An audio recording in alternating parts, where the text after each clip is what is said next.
before we begin, make sure the stitches are not twisted on the needle.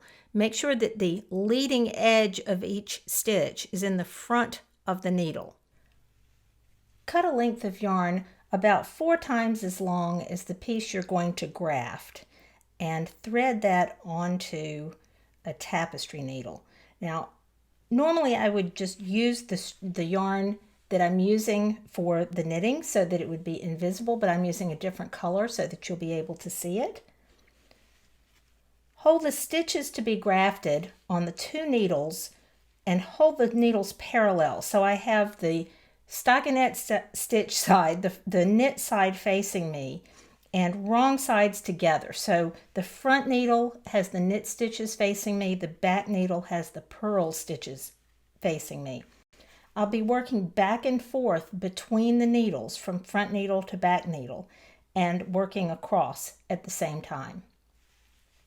To begin, bring the tapestry needle through the first stitch on the front needle purlwise. So I'm going through purlwise, which is opposite the way this stitch looks. This looks like a knit stitch to me, but I'm bringing it through purlwise. Here I'm going to leave a tail that I can weave in later. I'll move that tail out of the way. Now I'm going to move to the back needle. These look like purl stitches. I'm going to go into the first purl stitch knitwise, as if to knit, and pull that needle through, pull that tapestry needle through. But you'll notice that I'm not dropping that stitch off the needle yet. Make sure the yarn goes around behind that front needle. As I work across, I'm going to work into each of these purple stitches 2 times. The first time I work into it, I'm going to work opposite the way it looks. So that looked like a knit stitch. I went into it purlwise. The second time I work into each stitch, I'm going to insert the needle the way the stitch looks to me. So this looks like a knit stitch. I'm going to go in knitwise. This looks like a purl stitch. I'm going to go in purlwise. So I'm going to move back to the front needle here. I've gone in the first stitch 1 time and the back stitch 1 time. Now I'm going back into the stitches on the front needle and go into this first stitch knitwise and drop the stitch off. Staying on the front needle, I'm going into the next stitch purlwise because that's opposite the way it looks. Now I can pull that through. I'm leaving that stitch on the needle because I've only been through it once. Moving to the back needle, I'm going into the first stitch purlwise and drop it off, and then the next stitch knitwise, but leave it on.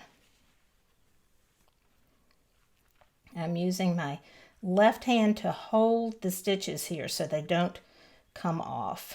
I can give a little tug to make that tighter. I don't want these stitches too tight at this point. Moving back to the front needle, I'm going into this stitch knitwise, drop it off, and then into the next stitch purlwise, but leave it on. Pull the yarn through. Back needle, next stitch purlwise, drop off, knitwise, leave it on. So I'm working pairs of stitches in the front and pairs of stitches in the back. I'm going to do a few more and then I'm going to stop and show you what's happening. So I finished with my back needle. If I get interrupted at some point, I may forget where I am, but I know I'm working in pairs and I can see the yarn is coming out of the stitch on the back needle. So I know it's time to move to the front needle. I've been through this stitch before, so I'm going to go into it knitwise, which is the way it looks, then purlwise into the next one, but leave it on because I've only been through it once. Pull the yarn through, then purlwise off, knitwise, leave on. And I can continue doing this across, but let me stop for a minute and make sense of what we've been doing. You can see that I have some yellow stitches here, but they're not quite the right tension. I haven't pulled them tightly enough. I don't want to pull them too tight. I'm trying to match the tension of the purple stitches. I'm not trying to bring the purple stitches together. I'm actually adding a row of stitches with the yellow. Let me do a few more so you'll really be able to see it.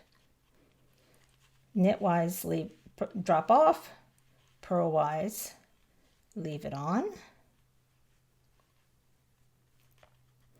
purlwise off, knitwise on. I'm going to do a few more stitches. Every few stitches, come back and adjust your tension. So I'm going to use my tapestry needle here to tighten up the stitches across, working from the beginning across to where I am now. And I'm trying to match the tension or match the gauge of the stitches around it, not pulling them too tight. I don't want to wait till the end of the row to do this because for one thing I'll run out of yarn, and for another it's just harder to do as you get more and more yarn. As you work across, if you run out of yarn, just cut another length and continue working, then go back and weave in the ends in the middle of the row. You'll begin to develop a rhythm and not have to think about it so much once you get used to that rhythm.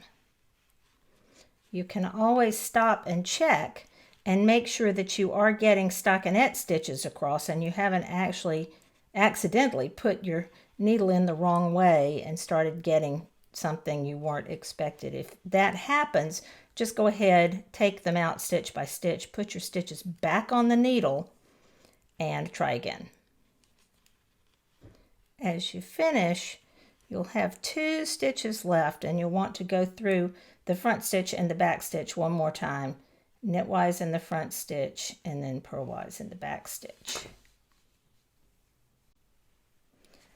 Take some time to adjust those stitches so that the tension is just right all the way across. You can always pull some of the stitches a little tighter or even loosen them if you need to. If you pull it too tightly, just give a tug before you weave in the ends.